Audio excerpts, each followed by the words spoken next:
Bueno, de cualquier manera podemos comenzar. Bueno, buenas tardes. Gracias, por supuesto, bien, gracias por la invitación. Y la idea es tocar algunos temas de los derechos reales que siempre son, a mí me resultan siempre muy interesantes los encuentros, no solamente con profesionales de las ciencias jurídicas, sino especialmente con quienes no egresaron de las facultades de Derecho. La semana pasada, justamente organizado por la Facultad de Ciencias Económicas, tuvimos un encuentro similar con contadores. Realmente a veces lo que después surge en la conversación acerca de distintas miradas sobre una misma situación, que en este caso es regulada por el derecho, resulta muy interesante, ¿no? Es decir, porque a veces los que estamos todos en las mismas profesiones es como que estamos demasiado estructurados para ver siempre del mismo modo. O sea que seguramente que esta será una instancia de interés en ese aspecto. Tratando de seleccionar algunos temas que pueden interesar, ¿cómo? Ya lo vamos a, que pueden interesar a los profesionales de la especialización de ustedes, se me ha ocurrido, lo conversaba con el ingeniero Fricks, que puede ser de interés un tema que a veces para los abogados no es central, pero que es el Camino de Rivera y las modificaciones que trae en este sentido el nuevo Código Civil y Comercial. O sea que si les parece comenzamos con ese tema, luego vemos alguna otra cuestión de límites al dominio y después pasamos a algunos temas de propiedad horizontal. La idea sería terminar el próximo encuentro, que por lo que veo es el final, con propiedad horizontal y ahí abordar también conjuntos inmobiliarios. ¿Por qué? Porque es un derecho de propiedad horizontal especial. Es el encuadre, de modo, anticipémoslo, bastante deficiente, que le ha dado el nuevo Código Civil y Comercial. Ahí está, si usted quiere... ¿Está? Ah, bien, perfecto, perfecto. Y lo selecciona y se lo vamos pasando. Tiene que ser el Camino de Rivera en el siglo XXI. Dice Camino de Rivera en el siglo XXI. Sí, ahí está, ese, debería ser ese. Porque uno va haciendo distintos documentos en distintas épocas, uno sobre otro, bueno. Este tiene una... ¿Eso es? Sí, este es. Bueno, muy bien. Entonces yo lo voy manejando desde ahí con el teclado. Como usted quiera. Sí. ¿Se escucha bien? ¿Precisa que use el micrófono? No, se escucha bien. Bueno, perfecto. Bueno, el camino de sirga en el Código Civil y Comercial. Para empezar, esta vieja imagen tomada en el siglo XIX en las costas del Riachuelo, justamente en una tarea de sirga, ¿no? Un poco como para inspirarnos con el tema, una introducción, ¿no? Y este tema del siglo XIX nos lleva a los antecedentes históricos. Yo sé que cuando uno empieza a hablar de los antecedentes históricos, todo el mundo empieza a sentir un escozor, una molestia, ¿no? ¿Qué tiene que ver esto? Pero hablar de los antecedentes históricos en el Camino de Rivera o Camino de Sirga es de una gran importancia. ¿Por qué? Porque tiene importancia en todo el tema de los fundamentos del Camino de Sirga, de su finalidad o Camino de Rivera, e incluso de su constitucionalidad. O sea que no es solamente una cuestión así de una demostración de versación sobre un tema con datos históricos, sino que tiene consecuencias de interés, que vamos luego a ver. En realidad, este Camino de Rivera o de Sirga era ya conocido, según refieren distintos autores, particularmente Bofi Bollero, en una obra monumental y despareja, de la cual ustedes seguramente oyeron hablar, que es la Enciclopedia Jurídica Omeva. Digo monumental porque son muchos tomos, muy conocida, despareja porque tiene artículos que son brillantes y otros que no lo son tanto. El de Bofi Bollero es un artículo erudito sobre el Camino de Rivera, en el cual él demuestra de manera muy contundente los antecedentes romanos. Sin duda, más allá de que esos antecedentes romanos alguno lo pueda discutir, en la Edad Media el Camino de Rivera era conocido y estaba sumamente difundido. Se me señala en ese sentido un edicto del rey Childiberto del siglo XVI y sobre todo disposiciones que tenían las ciudades italianas, particularmente Venecia, abundante sobre el tema de la existencia ya de este Camino de Rivera. Conocido también en el derecho hispano-colonial. Y digo en el derecho hispano-colonial porque no solamente lo conocían normas del derecho español de la época de la colonia aplicables en España, sino las normas que eran aplicables en lo que hoy es el territorio de la República Argentina. Dato no menor por el tema de constitucionalidad y fundamentos de esta institución. Particularmente en el libro tercero, la partida sexta, hay una regulación del camino de Rivera. Y esto es continuado en lo que se ha llamado el derecho patrio, año 1824, 1826, disposiciones de Martín Rodríguez, de Rivadavia y posteriores, e incluso una ley muy importante contemporánea a la sanción del Código Civil de Vélez, una ley de 1870 de la provincia de Buenos Aires, que regula en un ancho que fija de 40 varas que este sector tiene que quedar libre.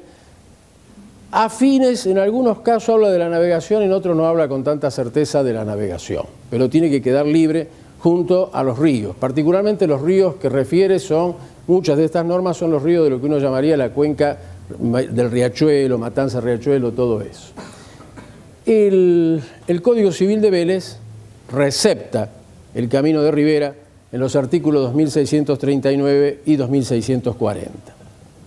En este punto hay que hacer una referencia inexorable por la importancia que puede tener luego en la interpretación del 2639 y 2640 al derecho francés. ¿Por qué? Porque así como en el derecho hispánico el camino, esta franja de terreno, era un auténtico camino de sirga, cuya finalidad era auxiliar la navegación, en el derecho francés, que sirvió de antecedente al Código Napoleón y que Vélez tomó, había dos instituciones. Una que era el símil del camino de sirga y que servía a la navegación, y otra que era denominada, ustedes disculpen, yo francés no sé, es decir, otros idiomas sí, pero francés no, pero creo que la pronunciación sería merchenpié, es decir, un camino para transitar junto a los ríos. O sea, había dos instituciones distintas, que las dos referían a franjas de terreno lindante con los ríos, pero las dos tenían finalidades diferentes. Una era auxiliar la navegación y la otra era que junto a los ríos hubiera un camino público por el cual se pudiera acceder al río y por el cual se pudiera transitar. Es más, hay referencias a esto, no de manera jurídica, pero sí de manera literaria, en obras de la literatura francesa como es Los Miserables. Es decir, estos caminos que servían para andar junto a los ríos. Tanto es así que uno de los juristas a los cuales más siguió Vélez Sarsfield, y tal vez el más agudo de los comentaristas del Código Napoleón, que fue de Molon, decía que en los ríos navegables existían las dos instituciones y que junto a los ríos no navegables existía solamente el merchenpié. ¿Está? Esto no es menor, estas dos fuentes distintas. Y no es menor porque, lo vamos a ver ahora en un momento, los artículos 2639 y 2640 del Código de Vélez, a diferencia de muchos otros artículos del Código, no tienen nota. No tienen nota. Por lo tanto, no hay posibilidad de aseverar con total certeza en qué fuente se inspiró Vélez. Si en la fuente del derecho hispánico, que solamente contemplaba el camino de sirga como auxiliar de la navegación, o en las fuentes del derecho francés, que contemplaban una franja de terreno con dos finalidades distintas. ¿Está? Es decir, he ahí una de las cuestiones de interés en este tema de los antecedentes históricos. El Código lo toma, del modo que vamos a ir viendo comparativamente con el nuevo Código Civil y Comercial, y el camino de Rivera de Sirga es mantenido en todos los proyectos de reforma integral del Código Civil. Desde el proyecto del 36, el proyecto del 54, el proyecto de la Comisión Reformadora en los 80, el proyecto del 93 y el proyecto del 98. Y por supuesto, también lo mantiene el nuevo Código Civil y Comercial. Este es un poco el panorama de los antecedentes históricos de esta institución que estamos viendo. La gran discusión a lo largo del tiempo, discusión que se abre en realidad en los primeros años del siglo XX, allá por el año 1912, quien la abre es Joaquín B. González, es si este camino debe mantenerse o no. Ya había algunos antecedentes de opiniones que luego veremos lo consideraban inconstitucional de los primeros comentaristas del Código Civil. Pero como proyecto legislativo, el primer proyecto que se presenta en la República Argentina para derogarlo es el proyecto de Joaquín B. González cuando él ocupaba una banca en el Congreso de la Nación. Proyecto que, claro está, no prospera. Joaquín B. González lo fundaba en que habiendo desaparecido la importancia de la navegación a vela y con los adelantos tecnológicos, carecía de todo sentido sustraer tan ancha franja de 35 metros a otras formas de producción o explotación, siendo una demasiado severa limitación al dominio. Bibiloni lo criticó con la dureza con que escribía Bibiloni. Bibiloni, cuando quería criticar o destruir algo, lo hacía con una agresividad extraordinaria. Pero en su proyecto de Código Civil, paradojalmente lo mantuvo. No me pidan que explique por qué, porque la verdad no tiene mucha explicación después de semejante diatriba mantenerlo, pero lo mantuvo. Jorge Vanossi, siendo legislador nacional, de modo ya reciente, fines del siglo XX, también presentó un proyecto para derogarlo. El proyecto no prosperó. Este dato es anecdóticamente interesante. ¿Por qué? Porque a lo mejor algunos de ustedes han oído hablar del fallo más trascendente en materia de Camino de Rivera, que es el fallo Estancia Las Mañanitas. ¿Lo ubican? Bueno, el fallo más importante en materia de Camino de Rivera es un fallo del 4 de agosto del 2009 de la Corte Suprema de Justicia de la Nación, ya con su integración actual, salvo las, digamos, con la que fue su integración actual antes de las últimas bajas que ha habido. Y el dato es interesante porque el abogado que actuó cuestionando una normativa de la provincia de Neuquén sobre Camino de Rivera fue justamente Jorge Vanossi. Es decir, o sea, digamos que tiene esa nota interesante, ¿no? Es decir, legislador ayer derogándolo, hoy abogado en el ejercicio de la abogacía. Vanossi es un formidable abogado y además es profesor de Derecho Público, Derecho Constitucional específicamente, actuó en este caso. Luis Moaced Espanés lo criticó y lo critica,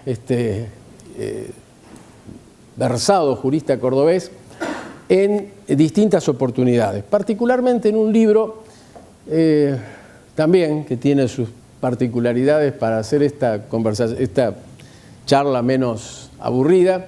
Se llama Cartas Jurídicas y él lo publicó bajo un seudónimo que define un poco la personalidad de Luis Moaced Espanés. Lo digo con mucho cariño porque ese libro me lo regaló él justamente y tengo con él un gran afecto.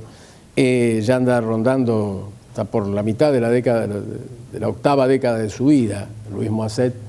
Y el seudónimo que usa en estas cartas escogidas es Criticón. Toda una definición, ¿no? Criticón. Además, las cartas tienen una cosa muy interesante, que es esta, muy imaginativa. Algunas de las cartas, la mayoría de ellas, están escritas a un jurista español, sobre todo de derecho registral, que es Luis Chico y Ortiz. Pero tienen esta particularidad. Las primeras cartas del libro, a Luis Chico y Ortiz, están dirigidas a Luis Chico y Ortiz en su domicilio de España o en su dirección de mail. Las últimas cartas están dirigidas a una dirección de mail que dice josechico@paradise.net, porque en el medio de ese tiempo este querido amigo de Luis Moaced Espanés falleció. Entonces él dirige esas cartas, otras se la dirige a moradas celestiales, nombres así. Y da la casualidad que la última carta del libro de Cartas Jurídicas de Luis Moaced, dirigida a José Chico y Ortiz, está dedicada al Camino de Rivera, en la cual él comenta el artículo que me parece recordar es del 1914, puedo estar errando por 1 o 2 números, si me estoy equivocando, del proyecto de Código Civil y Comercial de 1998, que es en su redacción prácticamente igual, con una pequeña diferencia que luego marcaremos, con el artículo 1974 del Código Civil y Comercial, o sea, de la norma ahora vigente. Aclaremos también que Luis Moaced tenía una especial aversión por el proyecto del 98, por razones académicas y algunas que no lo son tanto. Lo cierto es que critica este punto del proyecto porque dice que es un anacronismo sostener el Camino de Rivera en un código que habla de la firma digital, etcétera, etcétera, cita códigos del mundo que ya no lo sostienen y lo ataca duramente esta institución. Y finalmente hay un artículo de Ottonello. Esos son los autores que han propugnado la derogación del Camino de Rivera. Fíjense ustedes que son muchos y importantes también, quizás más numerosos, los autores que han abogado por mantenerlo. Es fíjense, Marienhof, este gran administrativista utiliza el peor argumento para sostener el camino de Rivera. Él lo critica bastante y luego dice que hay que sostenerlo por esta razón. Porque si el Estado quiere mañana expropiar esa franja de terreno, con toda esta limitación que tiene en las facultades materiales de su titular, va a pagar mucho menos. La verdad que como argumento es muy malo. Es muy malo. Guillermo Borda lo replicó agudamente, un muy mal argumento para sostener una institución jurídica. La eventualidad que el Estado expropie, que pague menos, no es un buen argumento. Lafaille señalaba ya en su obra, que luego actualizó hace pocos años Jorge Alterini, que derogarlo traía una serie de inconvenientes prácticos, que no detalla mayormente. Guillermo Allende, autor que dedicó mucho a este tema porque tiene una obra de derecho de aguas, y este tema está vinculado con el derecho de aguas, dice que ha reportado y reporta una cierta utilidad. Tal vez el mayor defensor que ha tenido el Camino de Sirga y el mejor defensor que ha tenido fue Alberto Espota. Alberto Espota lo fundamenta por todos los antecedentes que nosotros hemos visto, la historia que tiene el Camino de Rivera, por las ventajas que él encuentra, pero no solo para la comunicación, sino también para la navegación, sino también para la comunicación terrestre. Ven ustedes cómo aquí aparece el tema de las finalidades y su justificación, y la importancia de poder determinar, ya es un poco histórico ahora, de dónde lo toma Vélez. Si lo toma exclusivamente de la navegación y para la navegación, o lo toma también con un criterio más amplio. Lakis sostiene la misma posición. Beatriz Areán dice que para la navegación ya carece de justificación, pero lo mantiene postulando, igual que Lidia Calegari de Grosso, una interpretación dinámica de las finalidades del Camino de Rivera que lo amplía a otros fines que son más amplios que la de la navegación. Por ahí va la cuestión. Este es un poco el debate que había en el país acerca de si esto debía mantenerse o debía suprimirse. Bueno, ahí hemos ido para atrás, error. El otro debate que hubo, pero es un debate superado, el de derogarlo o mantenerlo es un debate relativamente superado, porque que el código lo mantenga no quiere decir que mañana alguien no lo quiera derogar. Advierto que no hay ningún proyecto que conozca para derogarlo en este momento. Sí hay un proyecto que se ha presentado en el Congreso de la Nación para volver a ampliar el ancho del Camino de Rivera. O sea que el Camino de Rivera siempre está en discusión. Se discutió la constitucionalidad, pero como ustedes aprecian, es una discusión superada. Vale mencionarla porque hay un aspecto en el que puede reaparecer con el nuevo Código Civil y Comercial. En cuanto a la institución en sí, está superada. Miren ustedes que las opiniones en contra de la constitucionalidad son de los primeros comentaristas del Código. Segovia, Machado, un poquito más acá, Novillo Corbalán. Dicen que Segovia y Machado sostenía que era una confiscación prohibida por la Constitución. Novillo Corbalán hablaba de un verdadero despojo.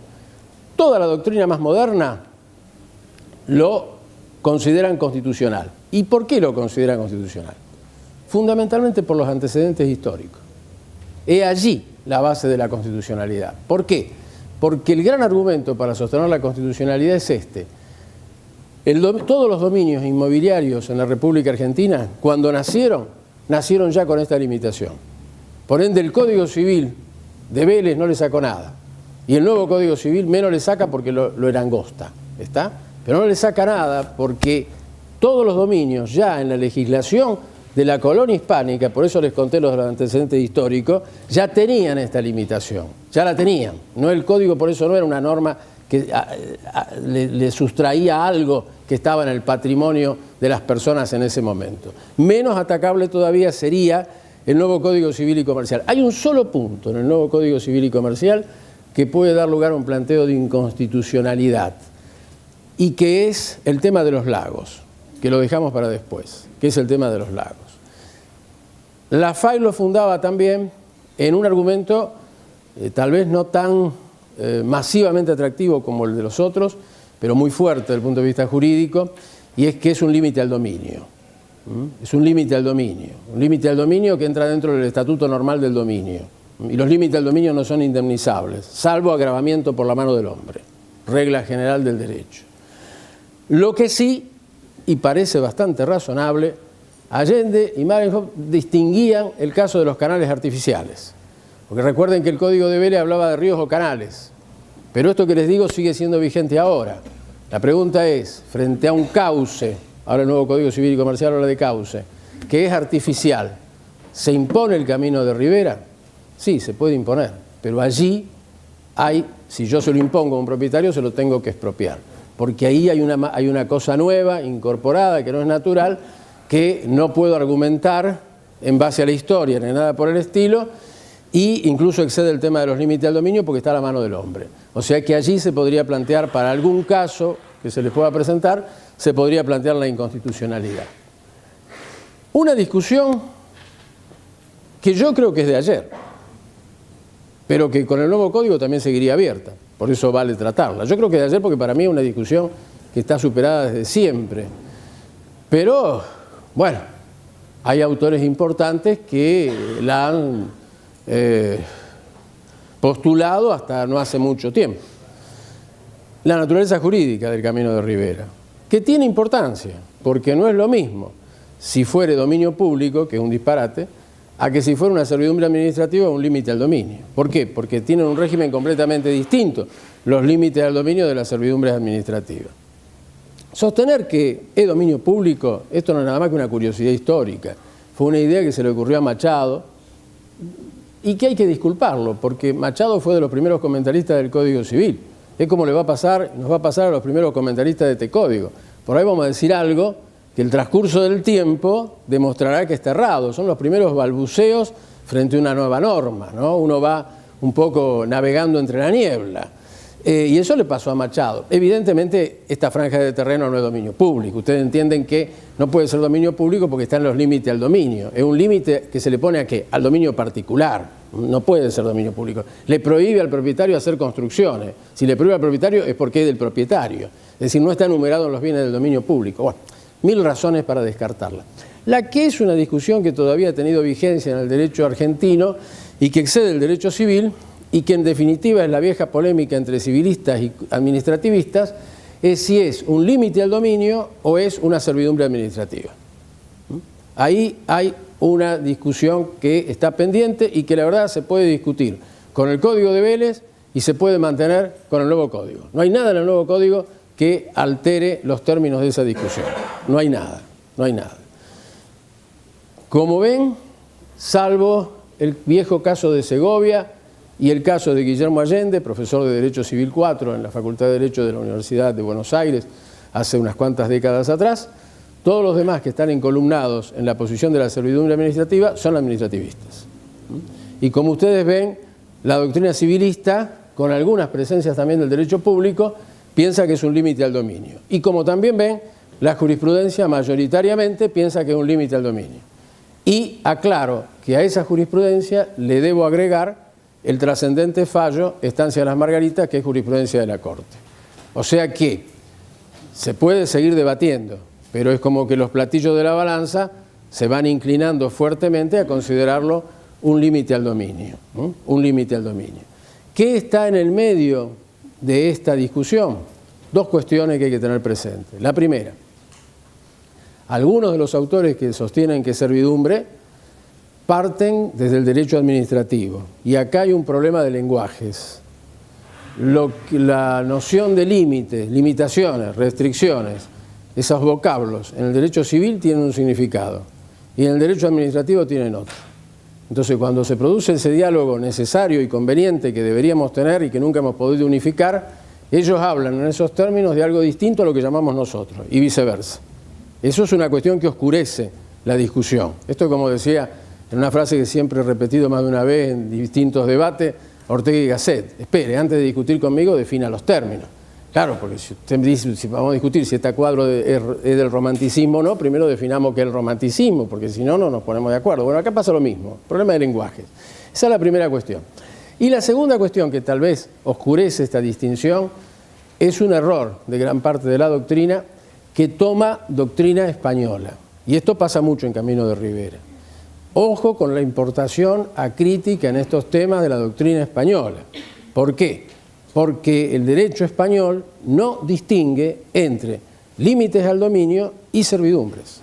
Es Entonces, claro, en el derecho español, al igual que en el derecho francés, que en ese sentido la fuente es la misma, y en los códigos que siguen al derecho español, caso Chile y Uruguay, es una servidumbre administrativa, porque son regímenes jurídicos que no distinguen el límite al dominio de la servidumbre administrativa. Fue una talentosa concepción de Vélez Sarsfield, tomada de otros autores, marcar una clara distinción entre la servidumbre y el límite al dominio. Esta parte de los límites al dominio en el Código de Vélez tenía un artículo que le servía de pórtico, de entrada, que era el 2611, que decía: las restricciones impuestas al dominio privado solo en el interés público son regidas por el derecho administrativo. No estaba mal. ¿Por qué? Porque luego trataba una cantidad de limitaciones al dominio, de límites al dominio, en los cuales uno podía decir, bueno, los trata el derecho civil porque no son solo en el interés público. Hay interés público y hay interés privado. Y ahí encuadraba el camino de Rivera. El 1970 del nuevo Código Civil y Comercial dice algo levemente distinto. Y acá hay una de las tantas discordancias que uno puede encontrar en la nueva norma. Las limitaciones impuestas al dominio privado en el interés público están regidas por el derecho administrativo.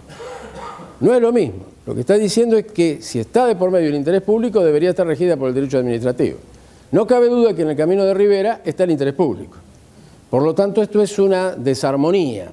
No es nada más que un apunte sobre una desarmonía, no produce ninguna otra consecuencia. Nadie va a decir que por esta razón el 1974 no existe ni nada por el estilo. Es solamente anotar un pequeño error de técnica del nuevo Código Civil y Comercial, que seguramente, yo creo que, aclaro, yo no soy de los que le canto loas al nuevo Código. Hay gente que toma una lira y empieza a cantar todas las piezas líricas imaginables a favor del nuevo Código. Tampoco soy de los denostadores del nuevo Código. Yo creo que tiene puntos, que es una obra como la Enciclopedia Jurídica Omega, despareja, porque ha habido distintas manos, que hay temas que están mejor resueltos, otros que no lo están tanto, y que, como todo obra humana, es perfectible, y que seguramente en un lustro o en una década habrá que retocar unos cuantos artículos. En términos generales, me parece que es un avance en el derecho privado argentino. Digo, lo aclaro, porque si no uno empieza a decir determinadas críticas y ya lo ponen en el bando de los enemigos del Código. No, ni enemigo ni fanático del Código, ¿no? Pero esto es una desarmonía. La primera cuestión con respecto al tema del camino de Rivera, antes de ver, y vinculado con lo que les decía recién, antes de ver las normas en sí, es preguntarse justamente qué interés, en función de qué interés se establece el camino de Rivera. Y aquí hay distintas posiciones. Una que dice que es solamente en interés público. Esa fue la posición del doctor Luis Andorno, que fue el titular de la Cátedra de Reales, la misma cátedra que ahora soy titular yo, fue mi maestro en materia de derechos reales, brillante profesor, brillante jurista, junto con el doctor Roque Garrido, Allende, Marenhoff, Mariani de Vidal. Otros autores como Gianvías, Alterini, Lakis, se encolumnan en considerar que hay intereses públicos y privados, interesados y comprometidos en esto. El único fallo que se pronunció sobre este tema es un fallo importante en Camino de Rivera, sin llegar a la estancia Las Margaritas, que es el caso de la Cámara Civil y Comercial Criminal Correccional de Zárate Multipuerto, Sociedad Anónima, el famoso caso Multipuerto, en el cual era un tema de legitimación activa que después vamos a ver, y la Cámara consideró que había intereses públicos, pero también intereses privados. ¿Qué posición toma el nuevo Código Civil y Comercial? Hasta ahora vieron que estábamos más o menos con los mismos debates abiertos. Este debate se cierra. ¿Por qué se cierra? Porque la última parte del artículo 1974 nos trae algo que evidentemente, además del interés público interesado en el tema de la navegación, del transporte por agua, de eso habla el nuevo Código, acá también aparece que los intereses privados legitiman acciones. Porque en 1974, en la última parte, dice: todo perjudicado puede pedir que se remuevan los efectos de los actos violatorios de este artículo. Todo perjudicado puede pedir que se remuevan los efectos de los actos violatorios de este artículo. Por lo tanto, contempla la posibilidad que haya perjudicados privados intereses privados por los cuales se puede accionar jurídicamente. Quiere decir que el nuevo Código Civil y Comercial se alinea en la posición de que hay intereses públicos preponderantemente, pero también puede haber intereses privados defendibles en un caso de camino de ribera. Repasemos la norma del Código Civil 2639, la norma básica, 2640. La leemos rápido para refrescarla, después leemos la del nuevo código y después vemos las diferencias, si les parece. Los propietarios limítrofes con los ríos o con canales que sirven a la comunicación por agua están obligados a dejar una calle o camino público de 35 metros hasta la orilla del río o del canal sin ninguna indemnización. Los propietarios ribereños no pueden hacer en ese espacio ninguna construcción, ni reparar las antiguas que existen, ni deteriorar el terreno en materia alguna. Y el otro, que era complementario, decía: si el río o canal atravesare alguna ciudad o población, se podrá modificar por la respectiva municipalidad el ancho de la calle pública, no pudiendo dejarla de menos de 15 metros. ¿Está? Fíjense que estamos volviendo a leer el Código de Vélez después de haber hablado de las instituciones del derecho hispánico y del derecho francés. Y a lo mejor siempre lo leímos con la navegación. Y ahora vemos que en realidad no habla de sirga, en realidad en ninguna parte dice que tiene que servir el camino para la navegación, y habla muy fuertemente de calle y camino público.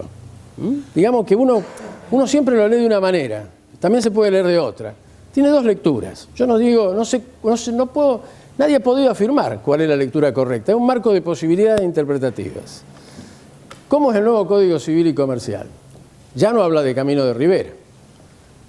Ya no habla, ya acá aparece una palabra distinta. El epígrafe, esta novedad de técnica legislativa moderna, que está muy bien, que trae el nuevo Código Civil y Comercial, dice camino de sirga. Y ahí ya me voy a la navegación con la sirga.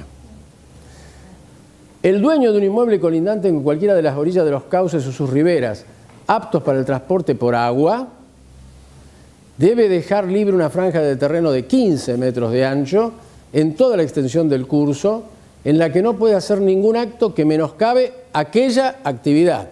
¿Qué actividad? El transporte por agua. Todo perjudicado puede pedir que se remuevan los efectos de los actos violatorios de este artículo. A la simple lectura ya uno ve alguna diferencia, como en ese viejo juego de descubra a las 7 o a las 10 o a las 15 diferencias en los dos dibujos del diario. Bueno, ya uno empieza a ver algunas diferencias. Vamos a ver las diferencias. La primera, la más fácil, diferencia en el ancho. Antes teníamos 35 metros, si pasaba por una ciudad o poblado, la municipalidad lo podía reducir hasta 15 metros. Hasta 15 metros. Ahora, el Código Civil y Comercial, siempre 15 metros. No dice máximo, dice siempre 15 metros. Segunda diferencia, inmuebles a los cuales se aplica. Acá hay diferencia de expresión. Yo me puse a ver un poco esta diferencia de expresión porque me llamó un poco la atención. Fíjense que el Código Civil habla de los propietarios limítrofes y el nuevo Código Civil dice el dueño de un inmueble colindante. La verdad es que ¿qué interpretó toda la doctrina y la escasa jurisprudencia sobre este tema interpretando el Código de Vélez como inmueble limítrofe? Interpretó algo distinto al sentido literal de la norma. Por esta razón, el sentido de la norma, desde el punto de vista del idioma castellano, limítrofe es confinante o aledaño, y confinante es estar contiguo, y aledaño es confinante o lindante. Conclusión, el inmueble, si este es el río, el inmueble que es limítrofe, en el sentido de la lengua, es este. Este, aunque esté dentro de los 35 metros, el inmueble A es limítrofe, pero el B no. ¿Correcto? Sin embargo, toda la doctrina y toda la jurisprudencia interpretó siempre que el camino de ribera lo alcanzaba a A y a B, a todos los que estuvieran a 35. Vemos como a veces la interpretación literal no es la más fuerte. El nuevo código podría haber dicho algo distinto, ¿no? La verdad que podría haber dicho algo que no repitiera lo anterior, que podría haber dicho algo que fuera en el sentido de la jurisprudencia y la doctrina. Utilizó otra palabra, colindante. Resulta que lindante se dice de los campos de edificios contiguos entre sí. contiguo el que está tocando con otra cosa. Quiere decir que el sentido es el mismo que en el código de Vélez usando otra expresión. Pero yo creo que la jurisprudencia, si la llega a ver, y la doctrina, digo la jurisprudencia si la llega a ver porque son 15 metros. Es más difícil que se dé A y B en 15 metros. Pero tengo para mí que la interpretación va a ser la misma, porque en definitiva la norma tiene las mismas palabras. Son distintas las palabras, pero el significado es el mismo. Por lo tanto, ¿a qué inmueble se aplica? A todos los que estén abarcados en los 15 metros, como en el código de Vélez, y no nos asustemos del cambio de palabra, me parece. Inmuebles a los cuales se aplica. Bueno, esta era la posición que sostenía Marienhof, Borda, Lafayette, Jambías, Alterini y Bofi Bollero. ¿Puede haber camino de sirga que afecte a islas en inmuebles de particulares? El único autor que trata el tema es Alberto Espota. Se pronuncia por la afirmativa. Caso jurisprudencial no conozco. Tengo hecho una revisión bastante exhaustiva de la jurisprudencia de todos los tribunales del país a lo largo de todo el siglo XX y lo que va del siglo XXI sobre este tema. No encontré ningún fallo. No digo que no lo haya, no lo encontré. No lo tengo, en mi trabajo de investigación no lo tengo ubicado. Islas de particulares, de privadas. Claro, terrenos de particulares. En islas quedan alcanzados, según Espota, por el camino de Rivera. Yo no digo ni sí ni no, yo le cuento acá la doctrina. ¿En los planos viejos de mensura no se marcaba? No se marcaba. O sea, por lo menos registralmente en catastro no existe. No. Por eso digo, por eso es un tema... Sin entrar en cosas judiciales. Sí. Es un tema muy especial, digamos.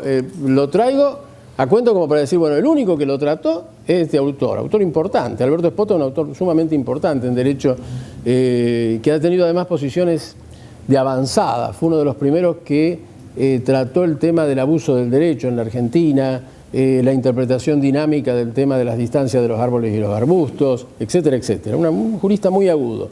Es el único que he visto que trata el tema islas. Lo que pasa es que también se consideraba a todas las islas, por lo menos acá, como que son de dominio público por ser parte del río. Sí, pero hay viejos títulos, sí. Claro, y ahí igual se pasaron a dominio privado, pero en realidad siempre se consideraron como de dominio público. De dominio público. Entonces por eso no estaba afectado por el camino de sirga, que sería un límite al dominio que no existía. Ese sería... Sí, puede ser una explicación. Sí, además todo el tema isla siempre es el tema... Yo cada vez que hay un caso de isla se me paran los pelos de punta porque es la cosa más complicada que uno siempre se encuentra, ¿no? Pero bueno, aguas marítimas no se aplica.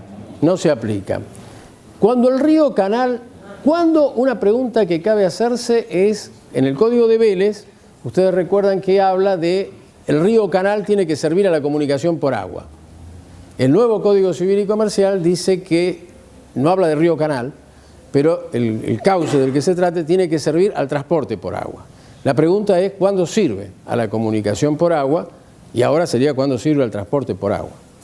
El criterio que se impuso en la doctrina, en la jurisprudencia y que recepta el fallo de la Corte, pero que viene desde antaño, fíjense, Bofi Bollero, estamos hablando de década del 50, mediados del siglo XX, escribió su trabajo. Y después tenemos autores de la década del 60, 70, 80, 90. Salvat antes, 1940, 1930, antes aún. Fíjense ustedes, bueno, ese plasma en el fallo de la Corte Suprema de Justicia de la Nación. El criterio es la flotabilidad. Por lo tanto, dicen algunos autores, aunque sea por una jangada, el río es navegable. Río, canal o cauce se considera navegable. Ese es el criterio. Flotabilidad, en el sentido, dice Lafayette, de aptitud para la flotabilidad. Aunque de hecho la flotabilidad no se realice, no se efectúe. Este segundo criterio de Lafayette aparece cuestionado, sin mencionar a este autor, aparece cuestionado en el fallo Estancia Las Margaritas. Porque ahí la Corte, ese fallo refiere al río Chimihuín, en Neuquén, y en esa parte en la que este río atraviesa esta estancia Las Mañanitas, no es navegable. Entonces uno de los argumentos que se usó en el juicio fue precisamente este. Todo el río en esa parte no es navegable. Y como no es efectivamente navegable, aunque sea flotable, pero efectivamente no se flota, no es de aplicación el camino de Rivera. O sea que el criterio de la flotabilidad sigue vigente, creo que se mantiene con el nuevo Código Civil y Comercial, el criterio de Lafayette de la no flotabilidad efectiva es un criterio muy discutible y debilitado después del año 2009 con el fallo Las Mañanitas. Situación de los fines. Miren la situación de la doctrina con el Código Civil de Vélez. Había una posición restrictiva, tienen todos esos autores que está ahí. Una posición intermedia en la que podemos ubicar a Salvat y a Hayton, que sería una amplia moderada. Y una posición amplia donde están todos esos autores, liderada por Espota. Bueno, y ahí tienen ustedes autores importantes, Gurfinkel de Wendy, Areán, Lafaille, el doctor Chávarri. El doctor Chávarri fue el primer titular que tuvo la cátedra de Civil 4 en la Facultad de Derecho de la Universidad Nacional de Rosario cuando se creó, fue el fallecido y querido doctor Juan Chávarri. Luego lo siguió el doctor Luis Andorno. Es decir, y Chávarri hace en este tema, que después lo vamos a ver, tiene unas líneas que son geniales. Yo no se las traje, pero tiene unas líneas que son geniales para fundamentar esto, que un poco están inspiradas en la obra La interpretación de la ley de Sebastián Soler. Porque la interpretación de la ley es un tema apasionante, que se enseña demasiado poco en las facultades de Derecho. Y ahora van a vivir los abogados, jueces, el momento en que se van a dar cuenta de la carencia. ¿Por qué? Porque muchas veces no se hace interpretación de la ley, se hace repetición de las interpretaciones de la ley. Es decir, fulano dijo tal cosa, mengano dijo tal otra. Está bien, pero frente a la nueva norma, ¿vos qué decís? Y eso es la interpretación de la ley. Claro, no hacía tanta falta esa forma de interpretar la ley en el derecho civil porque teníamos un código con muchos años. Ahora vamos a tener la interpretación de la ley. Ahora hay que ver cómo se interpreta la ley. Y Chávarri decía algo muy interesante que era, con respecto al camino de Rivera, que era que había que hacer una interpretación dinámica de la norma. Desprenderla de la voluntad del legislador, incluso cualquiera hubiera sido la fuente, y ayornarla en función de los tiempos. Lo que se llama la interpretación dinámica de la norma. Y entonces le permitía ampliar los fines del camino de Rivera a otras utilidades que Chávarri no alcanzó a visorar cuando lo dijo. Esas otras utilidades, a partir de los 70 y más de los 90, son las finalidades ambientales, como ustedes comprenden, con la emergencia del derecho, la fuerte emergencia del tema ambiental. Bueno, ahí tienen ustedes las posiciones. En la jurisprudencia, las posiciones siempre han sido restrictivas. Cuando digo restrictiva, digo navegación, pesca de embarcaciones, flotación, salvamento, todo eso. Y la culminación de esto es ese fallo Las Mañanitas, en el cual dice necesidades de la navegación, de la flotación y la pesca realizada de las embarcaciones. Es decir, en términos de manejo, la navegación en sentido lato. Eso es lo que tomó la Corte en este caso. Este es un caso, me detengo en este momento en el caso de Las Mañanitas, es un caso infortunado para el camino de Sirga. ¿Por qué razón? Porque vino desde ya mal planteado. O sea, la norma de la provincia de Neuquén era un desatino jurídico de gran envergadura, porque entre las normas que se atacaron de inconstitucionalidad, algunas se caían solas. Una de ellas parecía que casi lo convertía en dominio público y otra lo quería convertir en un condominio público-privado. Una cosa, realmente el abogado que redactó eso lo tienen que exonerar de la provincia de Neuquén, porque le regaló, está tan mal hecho, que le regaló le abrió todos los flancos débiles que uno puede abrir para que te la ataquen, todos. Y del otro lado apareció Vanossi, que por supuesto no desperdició ningún flanco, atacó todos. Y lamentablemente me quedé con las ganas, y nos quedamos todos, de haber oído la opinión de la única especialista en este tema que había en la Corte, que era y es Elena Hayton. Es decir, la Corte lo tenía a Zaffaroni, pero Zaffaroni, yo un día lo hablé con él, no hace mucho, era cosa de 3 meses, en una charla sobre otros temas, no le toqué específicamente el tema de Las Mañanitas, no tenía sentido, pero hablando sobre cómo funciona la Corte, y me decía, bueno, claro, cada uno más o menos en su especialidad y la importancia de las distintas especialidades en la Corte. Zaffaroni sabe mucho de derecho penal, pero del camino de Rivera de tener la misma noción que yo tengo sobre la teoría alemana de la imputabilidad, más o menos, ¿no? Es decir, porque claro, no se puede dominar todo, absolutamente todo igual, aunque uno sea un excelente penalista, más allá que se compartan o no sus posiciones. Y justamente Hayton no vota. porque Hayton y Germán Argibay consideran que no hay caso en el sentido de caso de la Corte, porque esta declarativa de certeza todavía está, como quien diría, en un mundo abstracto, y cuando las cosas están en sentido abstracto no hay caso, en el sentido, puesto así entre comillas, no hay caso en el sentido de la jurisprudencia de la Corte, no debe la Corte expedirse. Entonces nos quedamos con las ganas. Los otros que votaron en el sentido restrictivo, en un caso que, reitero, venía pero muy mal, porque las normas de la provincia de Neuquén eran muy atacables. En este juicio participa otro jurista importante del país en temas de derecho registral y algunos de derechos reales que ustedes lo conocen seguramente, que es Edgardo Scotti. A Scotti lo contrata, para mí, no lo dice claro el fallo, pero lo debe haber contratado la provincia de Neuquén o algún otro que intervino como tercero en el proceso. Buscaron la primera línea en estos temas. Bueno, se alineó en la posición restrictiva. Nuestra posición frente al Código Civil era que el Camino de Rivera tenía sentido mantenerlo si le ampliábamos los fines. 35 metros solamente para la navegación en el siglo XXI, estamos de acuerdo con Luis Mercedes Panés. ¿Está? Ahora, ampliándole los fines, sí.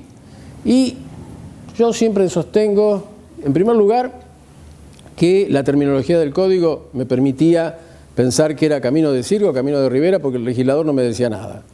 Que las fuentes me permitían pensar que se basó en la española o en la francesa porque no me dice nada.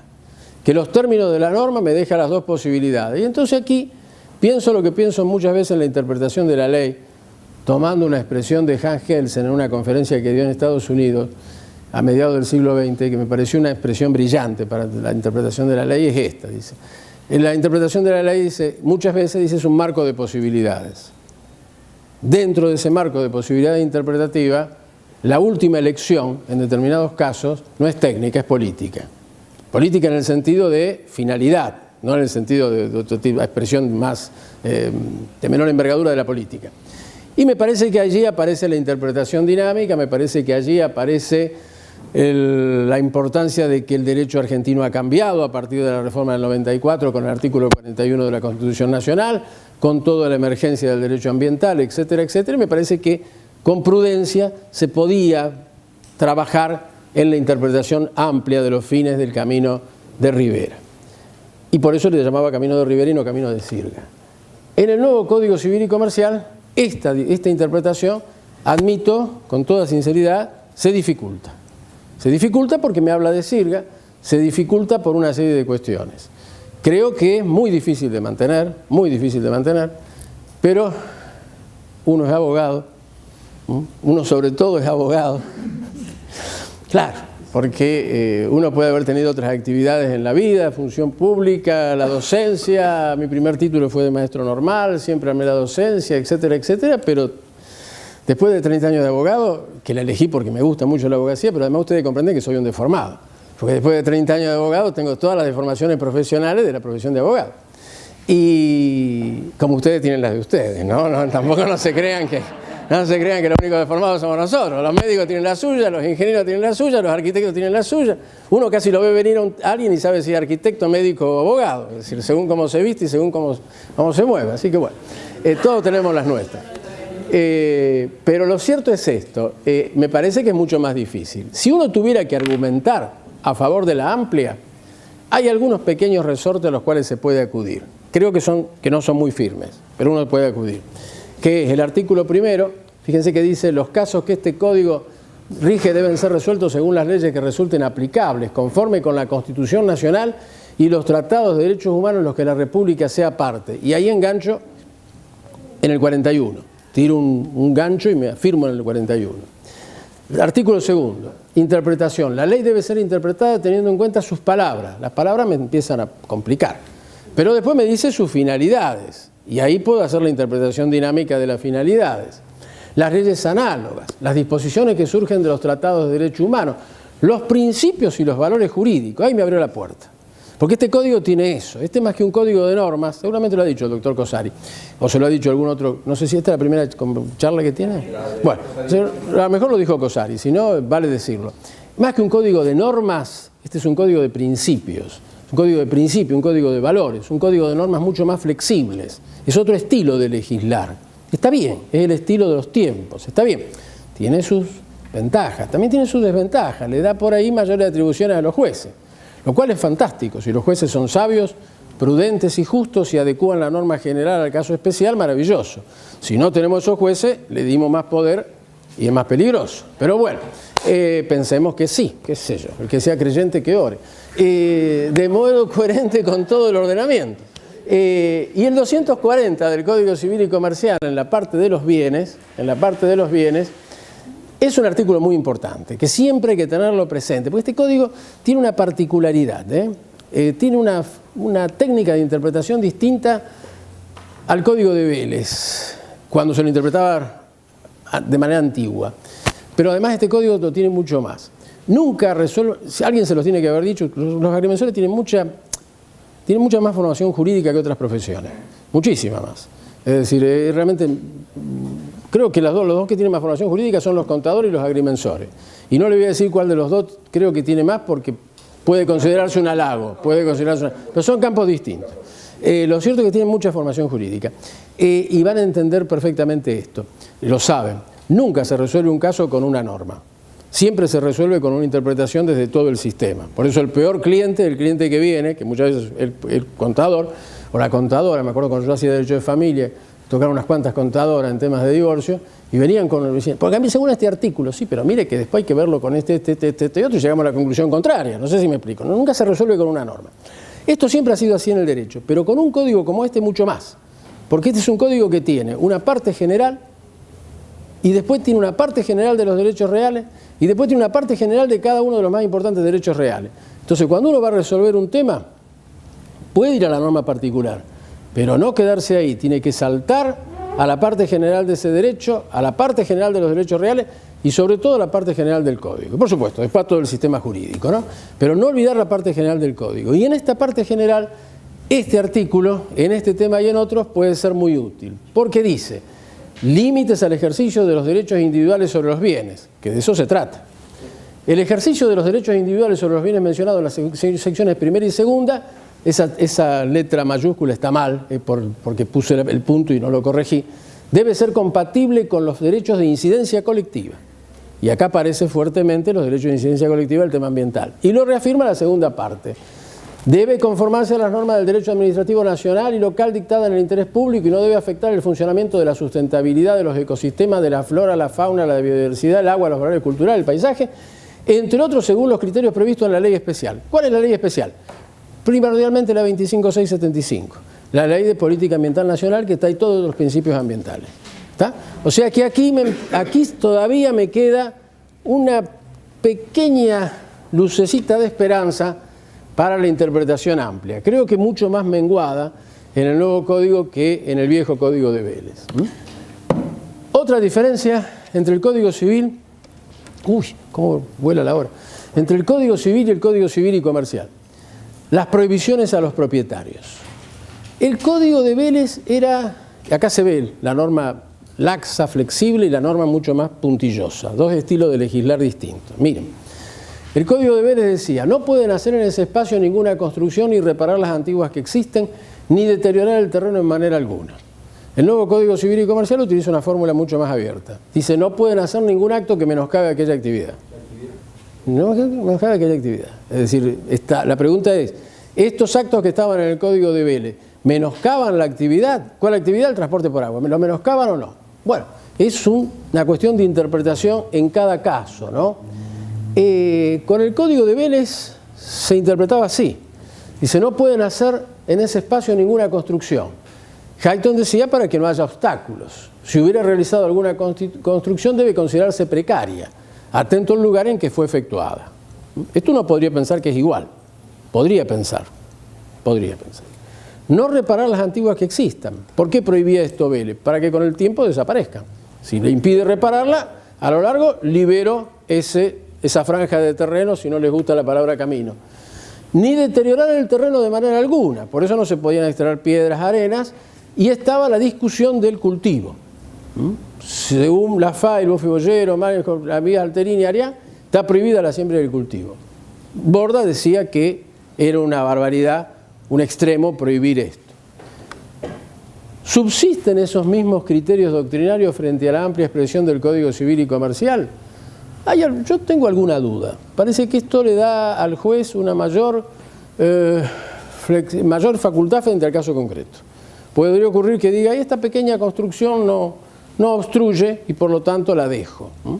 La verdad, a mí me hubiera gustado que, como muchas otras cuestiones, yo creo que el derecho, salvo cuando uno tiene que hacer cambios de profunda reforma, como fue el derecho de familia, que ahí hay un cambio copernicano, personalmente me parece bien, por supuesto que es muy opinable, pero a mí me parece bien. En el derecho, los derechos reales, el cambio no es así. Y cuando el cambio no es así, a veces conviene hacer cambios sedimentarios en el derecho, es decir, como capas, que una se va apoyando sobre la otra, ¿no? Hubiera sido mejor haber puesto, no pueden hacer en ese espacio ninguna construcción ni reparar las antiguas que existen, ni deteriorar el terreno en manera alguna, repitiendo a Vélez, ni realizar ningún otro acto que menoscabe aquella actividad. Y uno entonces se traía toda la doctrina y toda la jurisprudencia que tenía y lo ampliaba. Pero no fue esa la decisión de los legisladores. Y esto abre mayor discrecionalidad a los jueces en el caso y por lo menos alguna duda. Esta discusión sigue abierta y tampoco hubiera correspondido tal vez que el legislador la cerrara. Estas son cuestiones que se ven en cada caso. Del legislador al código se le puede reprochar que hay muchas polémicas que tendría que haber cerrado, pero tampoco se le puede exigir que cierre todo, porque no hay manera. No hay manera. Además siempre van a aparecer nuevas situaciones. En fin, las conclusiones. El Código decidió mantenerlo. Me parece bien. Yo creo que había que mantenerlo. ¿Es constitucional? Sí, sin duda es constitucional. La única salvedad puede ser el tema de los lagos. La posición mayoritaria se va afirmando en considerarlo un límite al dominio. Ya no se puede discutir que haya solamente interés público. La última parte del 1974 determina que le guste a alguno o no le guste a otro. Acá hay intereses públicos e intereses privados que ambos son protegidos y por eso la legitimación es amplia. Se aplica a inmuebles colindantes, salvo estos casos excepcionales, que con 15 metros van a ser mucho más excepcionales, en los cuales, a pesar de la expresión colindante, estimo que se va a seguir la misma línea de doctrina y jurisprudencia de que todo lo que está abarcado en la franja queda comprendido en el camino de sirga. Las aguas respecto a las cuales se aplica el criterio de aptitud para la flotabilidad es el que se ha ido afirmando y no hay nada que parecería cambiarlo. Se aplica a cursos artificiales, pero con indemnización. Si el curso deja de ser flotable, cesa la aplicación. A los lagos y a las lagunas se aplica, pero puede haber problemas de inconstitucionalidad. Puede haber problemas de inconstitucionalidad. Cuando uno siempre tenga presente esto, el problema de la inconstitucionalidad se declara para el caso concreto. ¿Está? Será para aquel que lo presente y habrá que ver qué dice la Corte, que será el último intérprete del tema. Tengo más preferencia terminológica por la ambigüedad de Vélez que por el epígrafe del Camino de Rivera. Me parece que la finalidad amplia aparece limitada en el nuevo Código Civil y Comercial, que subsisten los derechos del propietario sobre esa franja, igual que antes, no hay nada que lo cambie. Puede haber alguna mayor flexibilidad en la interpretación de las prohibiciones, sin duda que es no indemnizable, porque eso el Código lo resuelve expresamente, y toda la tendencia lleva a su aplicación ministerio legis, incluso el fallo de la Corte Suprema de Justicia de la Nación, que si lo estamos respetando en cuanto a los fines, también lo tenemos que respetar en las otras cuestiones, ¿no? Es decir, no son obligatorios, son en todos casos un elemento de convicción muy fuerte. Y bueno, y esta es la vieja imagen con la que empezamos y con la que terminamos en la sirga. Así que parece que no sabíamos si era Camino de Rivera o de Sirga, no sabíamos si era francés o español, pero me parece que se está inclinando por la fuente española más que por la francesa. Y seguimos en el siglo XXI con la sirga.